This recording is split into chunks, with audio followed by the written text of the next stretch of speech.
selanjutnya dalam pembahasan diskusi kita siang hari ini tentang deteksi dini kekerasan seksual pada anak ya Bu ya. Coba tadi kan udah dijelasin ya Bu ya. Apa sih namanya? Tadi kan udah ada lembar kerja soal deteksi dini kekerasan seksual ya Bu ya. Ya, Nah, sekarang coba saya mau tanya dulu nih pada ibu-ibu yang hadir di sini. Gimana sih apa yang dilakukan ibu jika ibu mendapati anak kita misalkan atau saudara kita yang mengalami kekerasan seksual? Ibu ya? Ya. Coba saya mau bertanya kepada Ibu Ambar. Lapor polisi. Lapor polisi? Ya. Ya. Kalau Ibu Sari gimana Bu biasanya? Bilang- Bukan biasanya, kalau anak ibu nih jadi korban kekerasan seksual atau saudara ibu harus ngapain? Biasanya harusnya ngapain? Bilang kepada orang tua. Bilang kepada orang tua.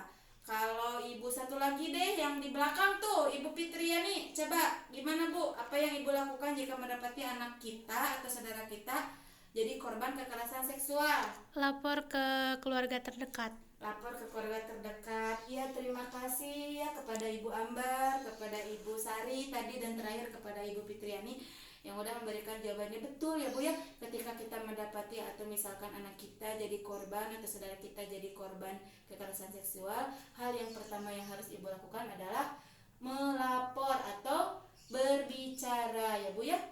Setidaknya dengan bicara, dengan melapor kepada orang-orang terdekat, kekerasan tersebut bisa diatasi ya Bu ya, bisa dicegah, bisa dihindari. Beda lagi kalau misalkan kita atau saudara kita atau anak kita misalkan jadi korban tapi tidak dilaporkan kepada pihak yang berwajib, maka kita tidak bisa memutus rantai orang-orang yang telah merusak atau melukai diri kita ya Bu ya. Betul nggak Bu? Betul. Iya gitu ya Bu ya. Setidaknya dengan cara ngobrol atau berbicara kepada orang yang terdekat, keluarga. Coba Ibu gimana caranya biar kita tahu kalau saudara atau anak kita itu jadi korban kekerasan seksual? Nah di sini kita akan bahas bareng-bareng ya Bu ya, tanda-tanda bahwa saudara atau nanti misalkan nauzubillah ya Bu ya, saudara kita jadi korban kekerasan seksual. Bisa dilihat di flip chart 9 dan 10 ya Bu ya, total 9 sama 10.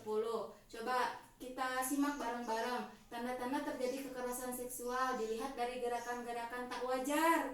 Ibu ya, misalkan anak kita kedua bahu terangkat sehingga menutupi leher. Ini gerakan refleks sehingga untuk melindungi tubuhnya. Misalkan gini Bu, murung aja ya si anak kita teh. Yang kedua, kepala tertunduk ke dalam. Yang murung tadi udah mau murung, misalkan ngeluk ya Bu ya, kalau kata bahasa Sundanya mah ngeluk. Kedua tangan dan kedua kaki menyimpul erat. Apa tuh ya Bu bahasa Indonesianya? Nangkep tuur ya Bu ya kalau kita mah gitu. Terus tubuh menekuk, mata berkedip-kedip, wajah pusat pasi dan lain-lainnya. Kalau digambarkan seperti ini, diem si anak teh tidak bergairah ya Bu ya, matanya pucat, wajahnya tidak semangat, seperti ini. Nah kita bisa menanyakan atau ngobrol sama anak kita atau saudara kita, kenapa, ada apa. Jadi kita bisa tahu bahwa penyebab dengan tanda-tanda ini teh bisa jadi si anak tersebut menjadi korban kekerasan seksual. Terus tanda-tanda kejadian kekerasan seksual tadi dilihat dari gerakan yang tak wajar ya Bu ya, seperti anak yang lain. Dari fisiknya Bu, sakit jika memakai celana dalam, misalkan mengeluh ketika buang air besar dan buang air kecil, misalkan berdarah ya, cedera pada buah dada, misalkan kalau perempuan ya, bokong, perut bagian bawah, paha, sekitar alat kelamin dan dubur, memar di sebagian tubuh atau gigi, cedera atau tunggal saat pelaku menyergap dan memaksa korban merapat di dinding dan korban melawan ya Bu ya. Misalkan ada perlawanan, tiba-tiba meninggalkan bekas di tubuhnya, ada bekas memar atau misalkan bekas pukulan dan lain-lain.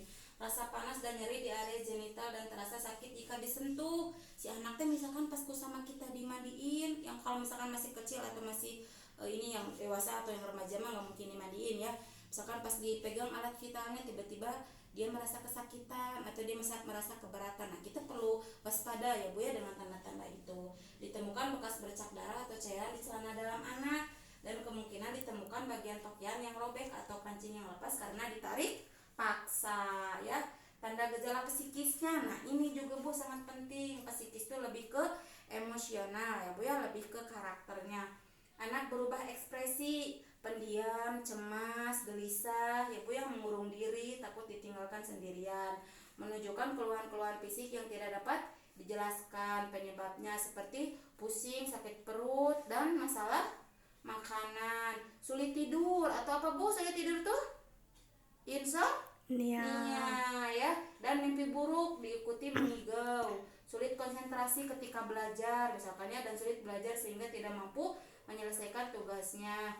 Perilaku kemunduran, mengisap abu jari, kemunduran kemampuan bicara atau ngompol misalkan ya Bu ya.